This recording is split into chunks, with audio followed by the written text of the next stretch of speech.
Chalakudy service സഹകരണ ബാങ്കിന്റെ town branch പ്രതിപക്ഷ നേതാവ് വി ഡി സതീശൻ ഉദ്ഘാടനം ചെയ്തു. സഹകരണ ബാങ്കുകളിൽ നിക്ഷേപിക്കുന്ന തുകയ്ക്ക് സർക്കാർ സംരക്ഷണം നൽകണമെന്നും UDF അധികാരത്തിൽ വന്നാൽ സഹകരണ സ്ഥാപനങ്ങളിൽ നിക്ഷേപകർക്ക് അൺലിമിറ്റഡ് ഗ്യാരണ്ടി നൽകുമെന്നും പ്രതിപക്ഷ നേതാവ് വി ഡി സതീശൻ അഭിപ്രായപ്പെട്ടു. ചാലക്കുടി സർവീസ് സഹകരണ ബാങ്കിന്റെ ടൗൺ ബ്രാഞ്ചിന്റെ ഉദ്ഘാടനം ചെയ്ത് സംസാരിക്കുകയായിരുന്നു അദ്ദേഹം. സഹകരണ ബാങ്കുകളെ നിയന്ത്രിക്കുന്നത് ഓരോ രാഷ്ട്രീയ പാർട്ടികളായതുകൊണ്ട് അതാത് പാർട്ടികൾ സഹകരണ സ്ഥാപനങ്ങളെ ശ്രദ്ധിച്ച് പ്രവർത്തനങ്ങൾ വിലയിരുത്തണം. ധനകാര്യ സ്ഥാപനങ്ങളെ നയിക്കുവാൻ പ്രാപ്തിയുള്ളവരെ കൃത്യമായി പാർട്ടി നിരീക്ഷിച്ച ശേഷം നിശ്ചയിക്കണമെന്നും അദ്ദേഹം പറഞ്ഞു. MLA സനീഷ് കുമാർ ജോസഫ് അധ്യക്ഷത വഹിച്ചു. ചാലക്കുടി റെയിൽവേ സ്റ്റേഷൻ റോഡിൽ ഇൻഡോർ സ്റ്റേഡിയത്തിന് എതിർവശത്തായി 3 സെന്റ് സ്ഥലത്ത് 3 നിലകളിലായിട്ടാണ് എല്ലാവിധ ആധുനിക സൗകര്യങ്ങളോടും കൂടി ബ്രാഞ്ച് ആരംഭിച്ചിരിക്കുന്നത്.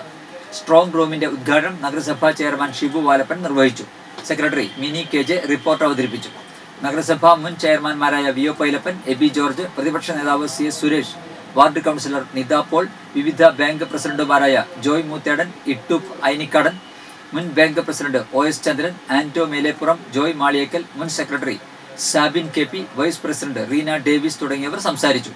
ഡയറക്ടർമാരായ ദിലീപ് പേരാമ്പ്രത്ത്, റിൻഡോസ് കണ്ണമ്പുഴ, ജോസ് പുല്ലൻ, അബ്ദുൽ മജീദ്, BS ഷനിൽ, സിനി സന്തോഷ്, ഇന്ദിര ബാബു തുടങ്ങിയവർ ആഘോഷ പരിപാടികൾക്ക് നേതൃത്വം നൽകി. വളരെ സന്തോഷകരമായ ഒരു മുഹൂർത്തമാണ്. ചാലക്കുടി സർവീസ് സഹകരണ ബാങ്കിന് അതിമനോഹരമായ ഒരു ടൗൺ ബ്രാഞ്ച് ഓഫീസ് ഉണ്ടായിരിക്കുക.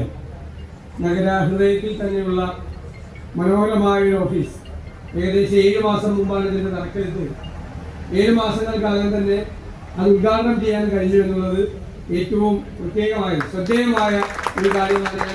ബാങ്ക് പ്രസിഡന്റിനെയും ഭരണസമിതി അംഗങ്ങളെയും പ്രത്യേകമായി ഇക്കാര്യത്തിൽ അഭിനന്ദിക്കുകയാണ്. ഞാൻ അധികം നാളായില്ല ഇവിടെ ഒരു പരിപാടിക്ക് വന്നിട്ട്. ഡിസംബറിൽ വന്നതാണ്. ജാതിക സംഭരണ കേന്ദ്രം ഉദ്ഘാടനം ചെയ്യാൻ വേണ്ടി വന്നതാണ്. അന്ന് ഞാൻ ശ്രദ്ധിച്ചു, ഈ ബാങ്കിൽ ഉള്ള ജനപങ്കാളിത്തം, ബാങ്കിലുള്ള ജനങ്ങളുടെ വിശ്വാസം, ഈ ബാങ്കിൻ്റെ വിശ്വാസ്യത എന്ന് പറയുന്നത് ഏറ്റവും വളരെ പ്രധാനപ്പെട്ടതാണ്. മറ്റു പല ബാങ്കുകളെല്ലാം ആടി വരുന്നപ്പോഴും ഈ ബാങ്കിൽ ജനങ്ങൾക്ക് വിശ്വാസം ഉണ്ടായിരുന്നു. അതുകൊണ്ടാണ് 214 കോടി രൂപയുടെ നിക്ഷേപം ഈ ബാങ്കിൽ ഉണ്ടായത്.